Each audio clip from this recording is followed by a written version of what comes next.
Cody in the morning. WSM. This is Coffee, Country, and Cody. You made it to Friday. We made it to Friday. We're here, and we're happy that you're joining us. Hey, everybody, it's Kelly Sutton, Charlie Mattos, Annie Nye, and Jeff Roberts. We are here and ready to rock your Friday, friends. We got a lot of stuff that we're going to be talking about coming up in just a little bit. We've been teasing it this morning, thinking about your favorite 90s movie.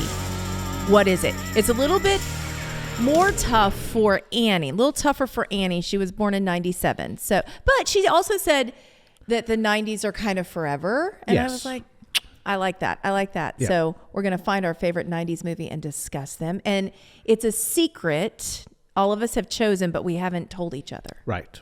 My favorite. The only one that knows is Jeff. My favorite 90s movie is probably in the top 2 or 3 of my all-time favorite movies.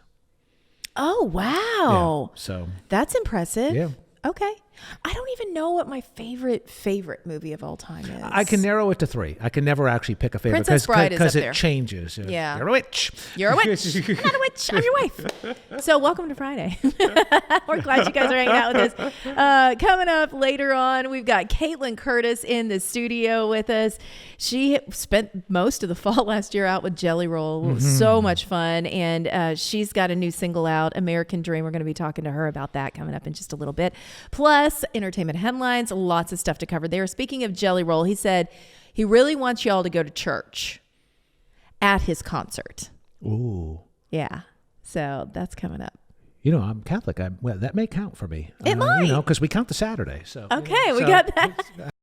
This is Coffee, Country, and Cody. Ready for a Made in Tennessee road trip? Let me tell you where to go. tntrailsandbyways.com. Get off the beaten path and take the scenic route. Maybe you'll wind up on the Walking Tall Trail, Southwest Tennessee, Buford-Pusser country. Rockabilly, rails, and legendary trails. Explore charming small towns, mom and pop eateries, courthouse squares. That's something you always enjoy, Charlie. Big on the courthouse square. And barbecue gems down in Southwest Tennessee. You know, if you go to tntrailsandbyways.com, each trail has its own dedicated pages, and you can search by whatever you're interested in. You can do food and beverage, you can do historic sites, you can do fun things for kids, and each trail has easily over 100 things to do. I happen to live on the Jack Trail. No, I did not buy my home specifically because it was on the Jack Trail, but I will say it is rather appropriate product placement. But just 108 stops there, and if you spend even 5 or 10 minutes on the website, you will come up with dozens and dozens of great ideas for a day trip, a weekend getaway, or if you come into town for a couple weeks on vacation. It's indispensable. And I live on the Ring of Fire Trail. You do? And it is the time of year when fire-curing tobacco, dark-fired tobacco, is the way we roll in Robertson County, Tennessee. And that's going on as we speak. And so much more. Charlie mentioned a couple of things there that I wanted to follow up on, and that's there are a total of 16 trails. And when he talked about those hundreds of things to do on each trail, 1,351 recommended stops if you get the travel guide at tntrailsandbyways.com. We are hanging out in the studio at the A-Cup House on the Opry Plaza, and we are excited to welcome into the new studio Caitlynne Curtis. Hello. Hi. Thank you for having me. So glad you're here. It's so good to see you, and congratulations, girl. Thank you. A gold record. Thank you. It's crazy. I mean... Take us back. You started singing when you were little, right? Grew up in Massachusetts until you were how old? Yeah, so I started singing when I was 6 years old. I'm from Boston, but I moved to Florida for a little bit with my family, and then they brought me here when I was 12 to pursue my music career. So it's been a long ride. Okay, so as a fellow New Englander, do you remember much of New England, or were you really little when you moved down to Florida? I was really little. I do remember a few like Halloweens in Boston, so that's a core memory. So that's cool. But I go back, you know, when I'm on tour and stuff like that. So. But still kind of feels a little like home. It does. So literally, if this were my house where I am standing right now, I would be in Rhode Island. And where Annie Nye, our studio director, is, that would be Massachusetts. I literally lived on the Rhode Island, Massachusetts line. He was nice. So always happy when New Englanders are in the house. Right. Well, and I love the fact that your family when you were 12, they were like, all right, let's double down. Let's go to Nashville. I mean, it worked out for Taylor Swift. So, Right. you know, what were you saying at the time? I mean, obviously your family knows that you have a gift and they wanted to nourish that and put you in a position where you could use that gift. But what were you saying at 12? Oh man, I knew I wanted to sing because I enjoyed it so very much. But of course, I didn't really take it seriously. I was so little. So, you know, I think I would have had a very different outcome if I did take it seriously, but I think everything happens for a reason, so. I mean, so says the gold record that Right. you just got. For everybody that's just tuning in, if you haven't met Caitlynne, if you're not know what I'm talking about, she just got her first RIAA certified gold record for her duet with Struggle Jennings, who's in the house off camera. Woo-hoo. He's here, big support, and he has been a big support just in your journey of music. Yes. So you're 12 years old, you're here, you're starting music. Did you always lean country? Was it gospel? Like, what were you into at that time? Yeah, when I was younger, I was definitely so much into country music. I grew up listening to Martina McBride, Shania Twain. Those are like some songs my parents used to take me to. There was like a karaoke place. I think it was called Wannabes downtown. Oh, I remember Wannabes. Yeah, it was big. That's a big, I think that's, it's Jason Aldean's place now. Yeah. So I would go there and we would do karaoke during the day, and I would sing Broken Wing. I would do You're Still the One. So it was fun. I was just about to say, what was the go-to karaoke? Yep. Broken Wing was being sung a lot And down the karaoke strip. Well, literally, I worked the Opry last night. It was Opry Country Classics. Mae Estes was on the show, and she goes, "When I was doing talent contests at like 9 or 10 years old, if I knew I wanted to win, Broken Wing is there what it I is. would come out with." Exactly. Concrete Angel, you know. Yeah, Nobody wants to follow power that. ballads. Nobody wants to follow that in a talent competition or karaoke. Either Right. one. So then things start happening, and all of a sudden you have a baby at like 19. Yeah. So that kind of puts everything in different perspective when you have a baby. It does. I kind of pushed it to the side after I had my son, and I thought, you know, I would have to just go and make money, sell cars. So I ended up getting a job as a car salesman, and I did that till I was about 24, I believe. And I kept having this dream of just being a singer. So I would post cover songs on my Instagram, and that's actually where Struggle Jennings found me, was Instagram. So he saw that I was singing videos, or I was posting covers, and he ended up messaging me. I was like, "Do you want to make an album?" I was like, "All right, yeah, sure, I guess." So then I quit selling cars and I took on music full force. So. Okay, I got to back up. Best car you ever sold? Was there one that you were like, this one was sweet, and I made some good change off of it? Oh man, you know, car selling was a little crazy, but Were you good at it? I was very good at it. Yeah. Unfortunately, you know. Listen, I feel bad everybody's sometimes. selling something, Caitlynne. They're selling radio, they're selling TV, they're Right. selling music, they're selling cars. It's all Yeah. about sales. So, Right, yeah, exactly. If you can do that, you can do anything. Well, and I have to ask, were you nervous to get back into music because it was a big part of your life, and then you were like, okay, let's just put that on the back burner? Were you excited to dive back in or nervous? So I was very excited because I love it so very much, but I think being nervous was more being nervous to fail at it because I had quit my job and I took it so seriously. Yeah. So to just, you know, say, okay, well, I'm going to do this. Hopefully I don't fail. You know, it's scary. So. Well, and especially you have a son, and so you're thinking, I'm doing this, but at the same time, if you never tried, you would always That's my wonder. thought. I always have told myself that if I didn't try, then I would regret it when I was older. Oh, so great. And here you are with 1.7 million people following you Yes. on TikTok, girl. Right. I'm What is super that? grateful. How do you wrap your head around that number? When you look and you're like, these people, there are so many people that are listening and watching everything that you do. When you put out a cover song, when you put out an original, and you put in a little clip on TikTok, I mean, that's kind of amazing. It's pretty crazy. I'm very grateful for every one of them. And it just kind of makes little Caitlynne be like, yes, we did that, you know? That's so good. And it's cool to have people like listen to my music because, you know, a couple years ago, if one person heard my song and they liked it, I was like, heck yeah. But now so many people love my music and it's just like, wow, okay, thank you so much. We fast forward to you work with Struggle. You end up going out. You did the tour last year with Jelly Roll. Yeah, that was crazy. Definitely a core memory. What was the biggest crowd that you got to play to last year? Do you have any clue? Oh my gosh, I think it was like 29,000, 30,000 people. That's yeah, his crowds were insane. It's so cool.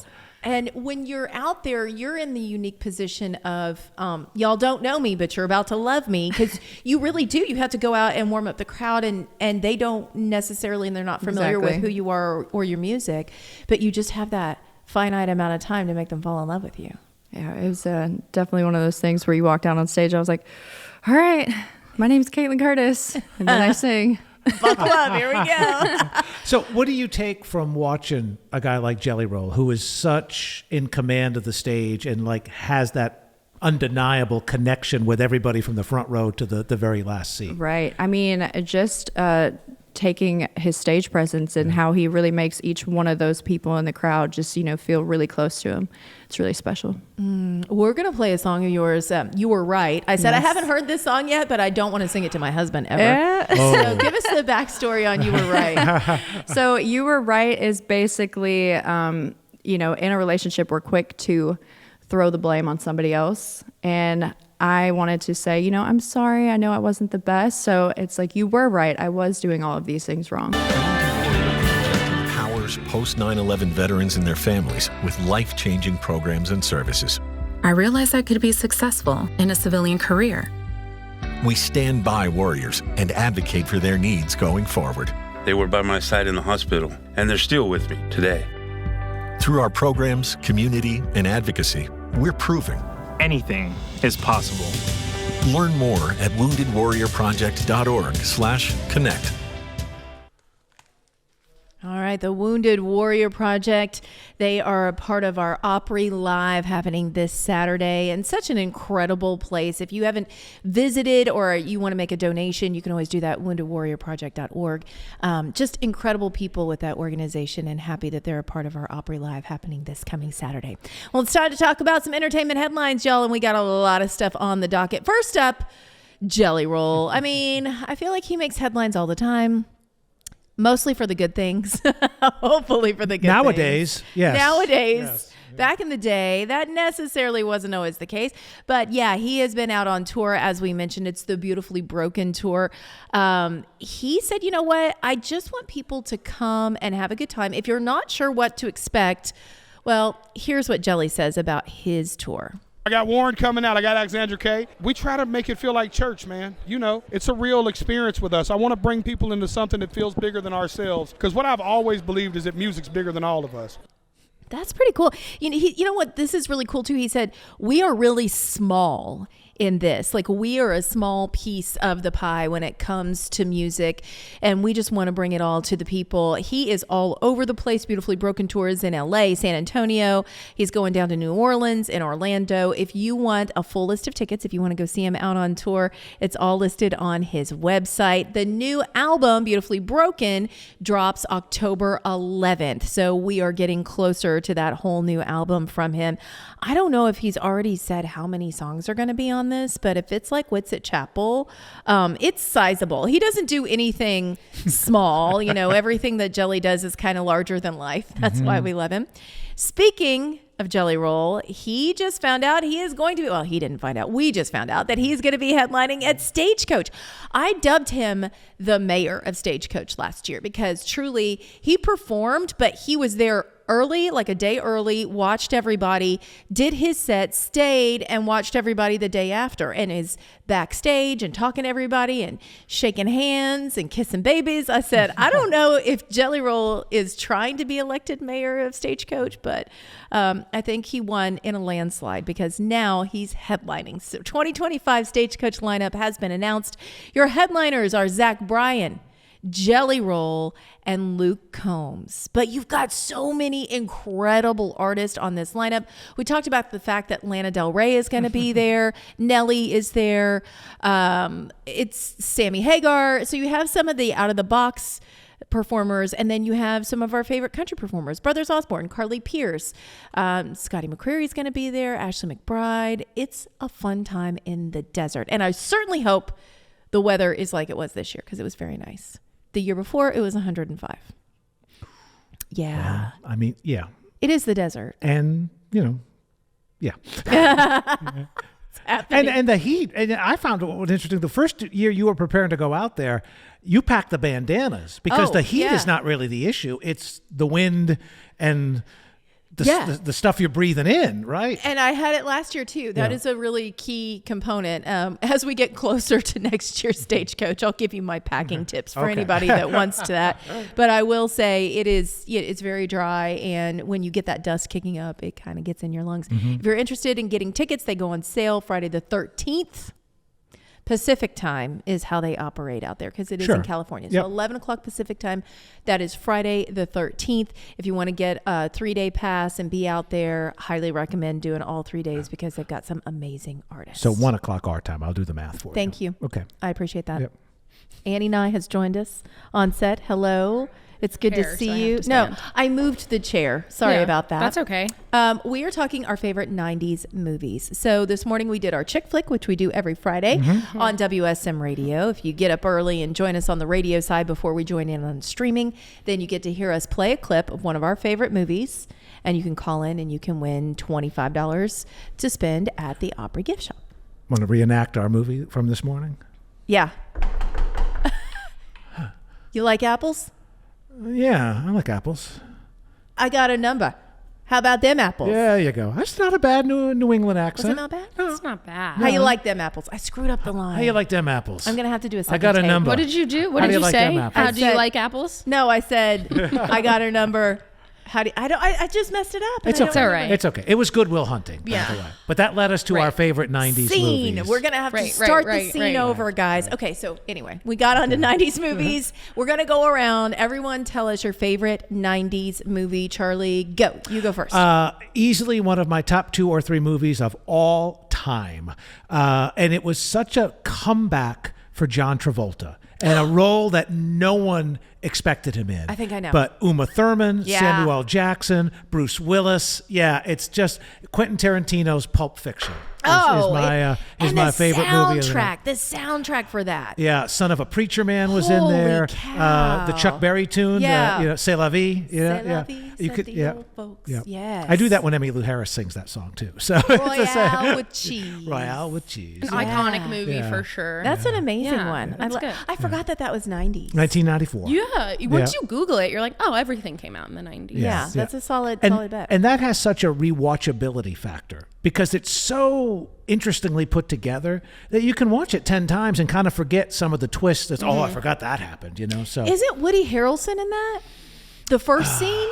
Or is that something else? That's another Tarantino movie that I'm thinking of. No, I don't think Woody's in it. There was a scene where they're in the diner. That's not Woody, but I know the scene you're talking about. Okay, so all right, so that's my pick. I love that. Thank I you. need to go back and watch that because it has been ages. I'm a Tarantino fanatic. That's Huge amazing. fan. Yeah. Okay, so when I Googled the first thing that came up, I was like, oh, for sure, Home Alone. Yeah. I mean, we're not into Christmas just yet, but I remember seeing Home Alone and thinking it was just so cute, so funny, so well done.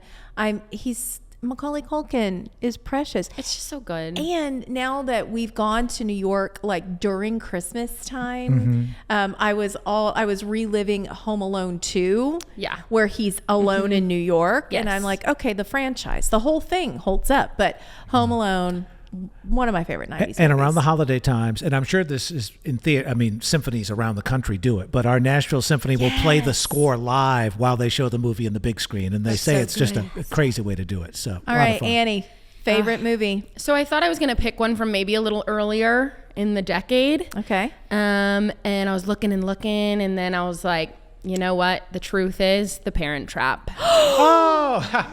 Yeah.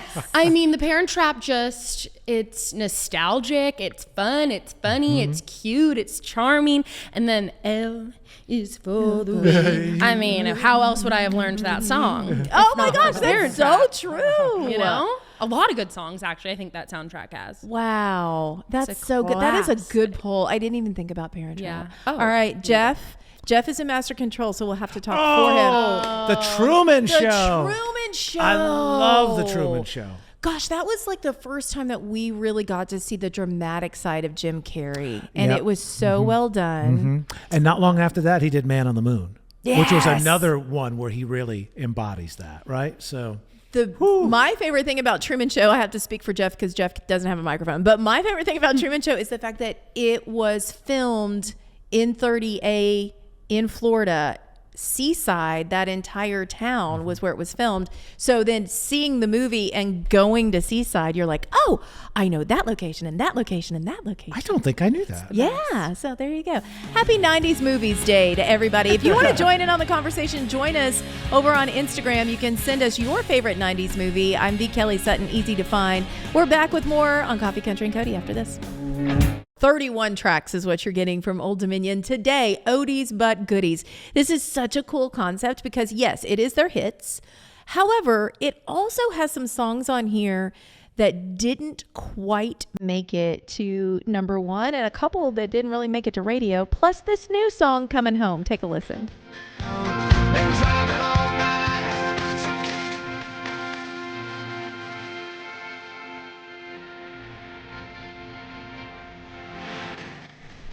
They did a video on an aircraft carrier, and you're seeing a little teaser of the video there, but the whole thing is coming out later this morning. I'm so excited for the boys because I do love them. I would have to say, if you're asking me my favorite band, which is really hard because we do love all of our bands, but the one that I listen to the most is probably Old Dominion. And I did tell Matt Ramsey, you guys are like the yacht rock of country for me. That's a very good description. Right? Yeah. I think so. Yep. So Oldies but Goodies is out. Make sure that you download it, you listen to it, buy it if you want to. Speaking of buying things, Zach Bryan's house. Zach Bryan's like, hold on. I'm living in my house. I'm still here. Please don't sell my house. Please don't sell it out. I'm at Stagecoach. Don't sell my house. Zach Brown just listed his lakeside property for sale, $3.25 million. Okay, are we going in on this together? I mean, we would each have our own space. It's 7 bedrooms, 4.5 bathrooms, 9,448 square feet on Lake Lanier in Georgia. What do we think? And what's the price again? $3.25 million. Annie, you in on this too? She says she's in. So we'll include Bill. That's times 4. Jeff's in. 5. All right, so that's like $600,000 a piece, and we get like about 2,000 square feet a piece. How much they want in earnest money, you think? I finally got my earnest money back from George Strait. They sent me back that $100 check, so okay. I'm ready to dive in the deep end on this one. So $200 down, and we'll see what that gets us. That's right. Just, you hold it for us for a little while, right? Yeah. So if we win the Powerball this weekend, then you'll know there will be signs. We won't be here. That's right. If we win the Powerball. Why are they doing a best of all week? I don't know. Yeah, exactly. So, yeah. All right, hang tight, everybody. We got more coming up here. Zach on Bennett Coffee in the Country. morning.